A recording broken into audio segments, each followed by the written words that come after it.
দর্শক দেখতে পাচ্ছেন এখানে একটি ফুটবল ম্যাচ চলমান। বাংলাদেশের আমি মনে করি সবচেয়ে গুরুত্বপূর্ণ একটি খেলা হলো ফুটবল। সেই বাচ্চারা ফুটবল খেলছে এখানে। এক সময় ফুটবল খেলা আমার খুব পছন্দের ছিল, আমিও এই কাদামাটিতে ফুটবল খেলতাম। ওদের এই ফুটবল খেলা দেখে আমার সেই অতীতের কথাগুলো মনে পড়ে গেল। আসলে কাদামাটিতে ফুটবল খেলার মজাই একটা আলাদা। আসলে অতীত কখনো হারিয়ে যায় না, অতীত কখনো ভোলা যায় না। কারা কারা ছোটোবেলায় এভাবে ফুটবল খেলেছেন আমাকে কমেন্টে লিখতে ভুলবেন না। দেখতে থাকুন ম্যাচটা। খুবই চমৎকার একটি আন্তর্জাতিক ফুটবল টুর্নামেন্ট এখানে চলছে। দর্শক ও অসাধারণ অসাধারণ গোলকি বলটা ধরে ফেললো, দেখতে পেলেন।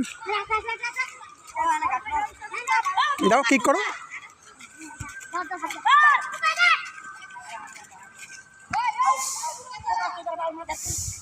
যাক, ছোট্ট একটি মিনি মাঠ, সেই মাঠেই ফুটবল খেলা চলছে। তোমাদের বাসা কোন জায়গায়? ও খেলো, বড় শট করো।